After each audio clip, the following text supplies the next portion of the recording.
जय श्री कृष्णा। मेरे बाल कृष्ण चैनल में आपका स्वागत है।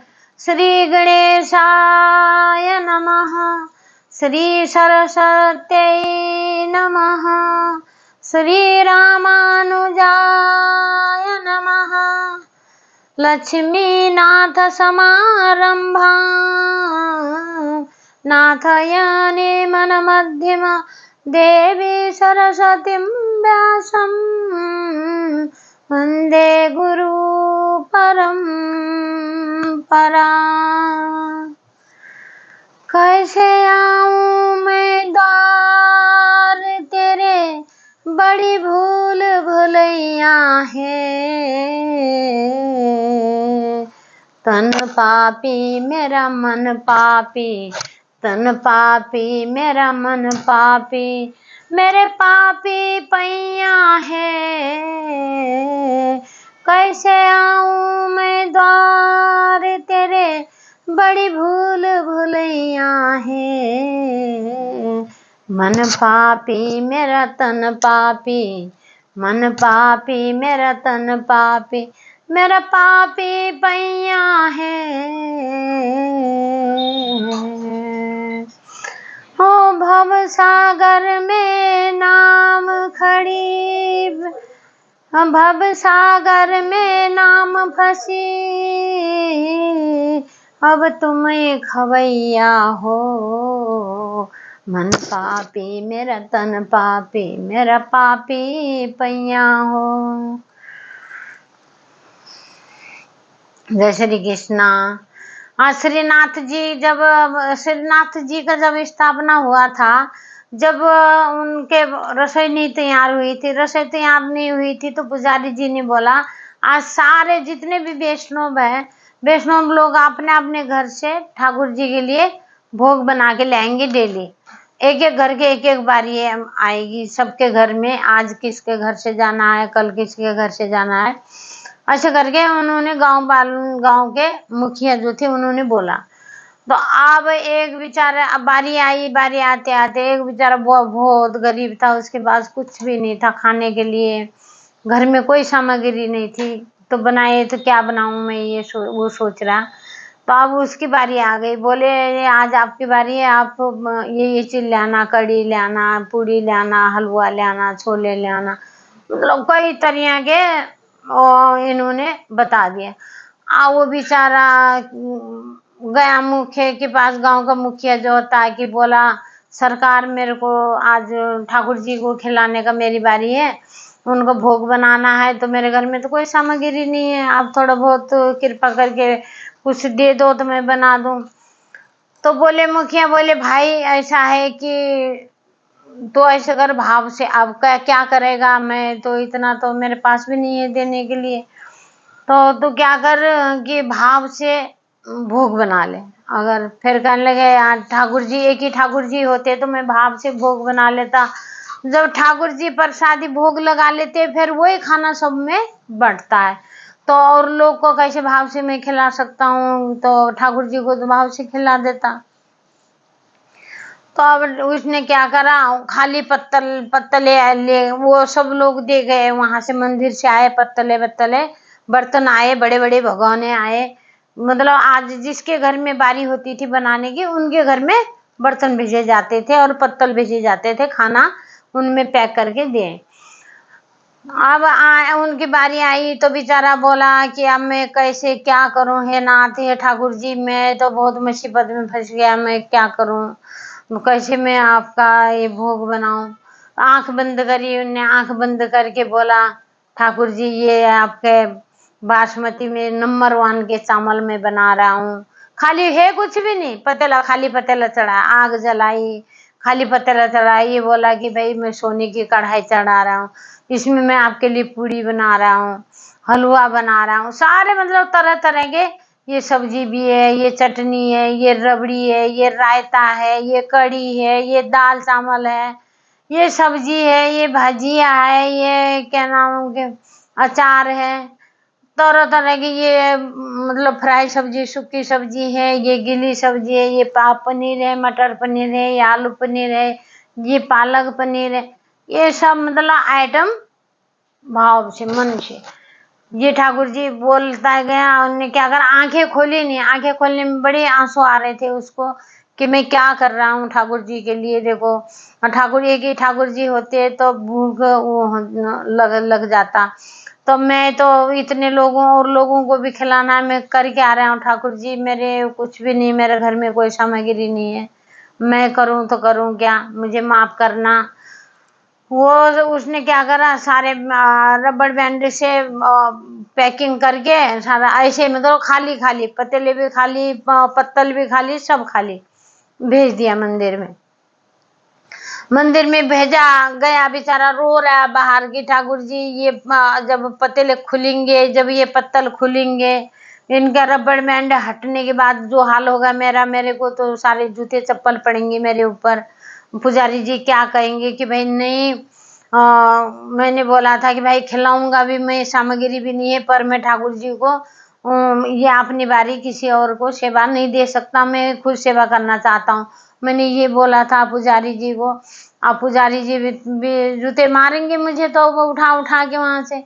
अब बड़ा रोए, बड़ा रोने लगा। तो जैसे क्या क्या ले आया तू, बोला तो सारे नाम लिस्ट में लिखा हुआ ऐसे बन के गया था, पुजारी जी ने लिस्ट में लिख के दिया होता, इतना बड़ा पर्चा तो दिया था। तो अब बोला पुजारी जी ने, सब बना लिया बेटा, सब ले आए जो जो मैंने लिख के दिया था। बोला हाँ जी पुजारी जी, मैं सब ले आया बना के। अब जैसे वहां जाके, बाहर तो खोला नहीं, बाहर अंदर ही जाता, अंदर ही जब भोग लगता है ठाकुर जी के आगे, जब बर्तन खोले जाते हैं, पत्तल खोले जाते हैं, पत्तल में डालने के लिए, मैं जैसे खोला, पुजारी जी ने जो जो सामग्री, जो जो उसने भाव से बनाया था, वो सारा भरा हुआ था, पतीला भरे हुए थे सारे, पूड़ी हलवा, एक से एक आइटम इतना बढ़िया बना हुआ था।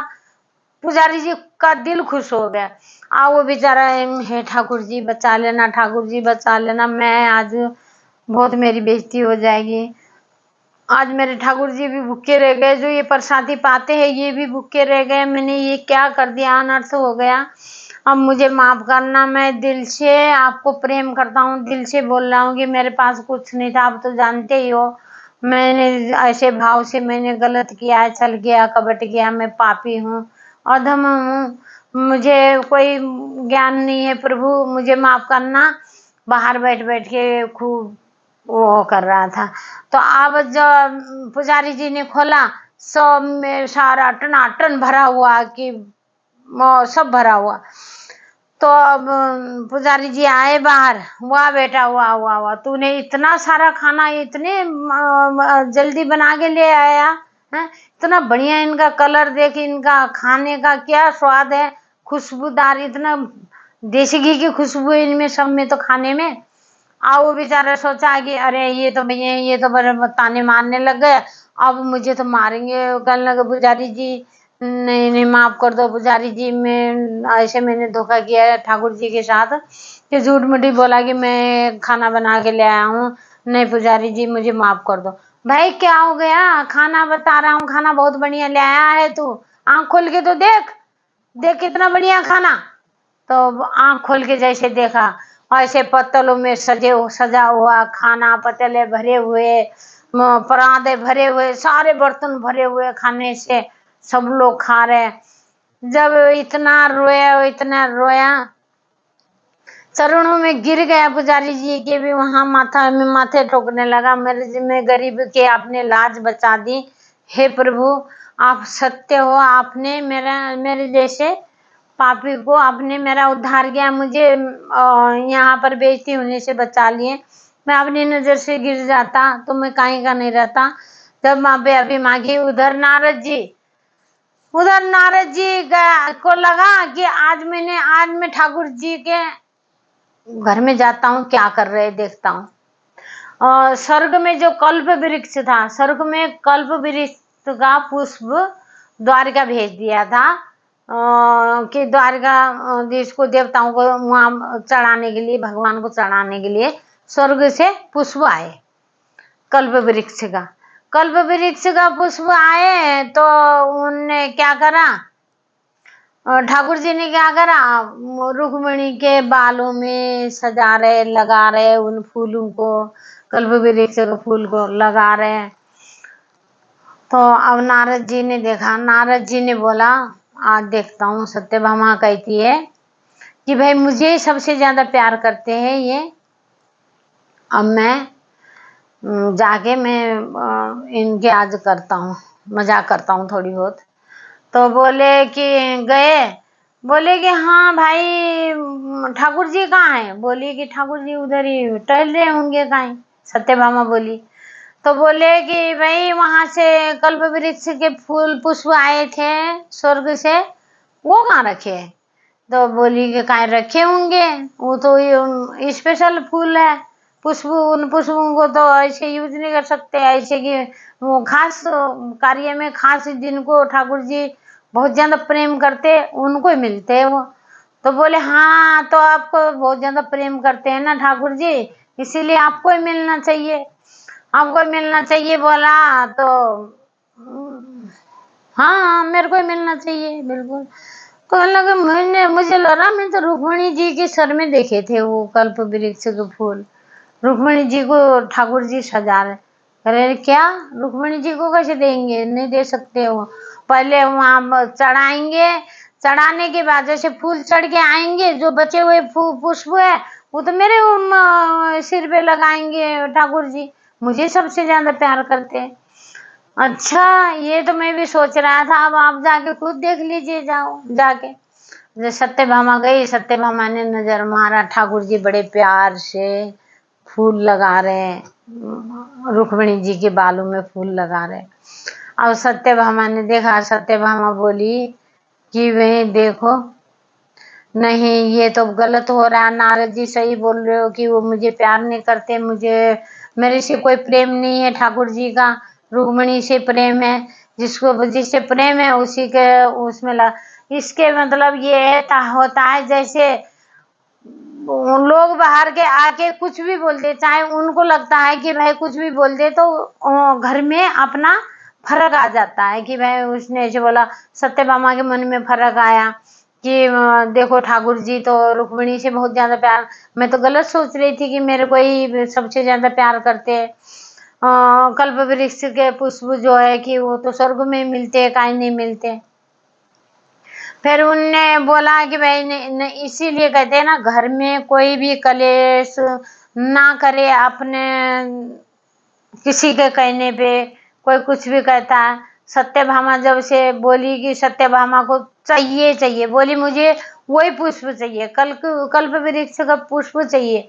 तो वहां से एक पत्र आया कि भस्मासुर के वहां से पत्र आया, भस्मासुर ने जिन कन्याओं को वो कर रखा था, कैद कर रखा था, 16,100 कन्याओं को कैद कर रखा था। वहां से एक उन्हीं कन्याओं ने कैसे न कैसे भगवान बचाएंगे, बड़े बहुत कोमल दिल के भगवान दयालु है, तो वो हमें बचाएंगे, किसी ने बोला था। तो उन्होंने एक लेटर भेज के, इतना बड़ा लेटर की प्रभु हमें बचा दो, हमें भस्मासुर राक्षस ने हमें कैद कर रखा, राजा ने कैद करा हुआ है, राजा क्या राक्षस ही है जब।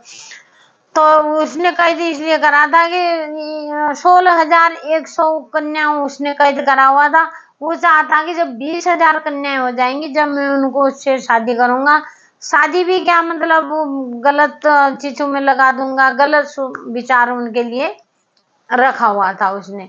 तो इतने में हुआ सत्यभामा को मौका मिल गया। सत्यभामा बोली हाँ हाँ ठाकुर जी जाएंगे बचाने, क्यों नहीं जाएंगे, ठाकुर जी को जाना जाएंगे, बिल्कुल बचा के लाएंगे।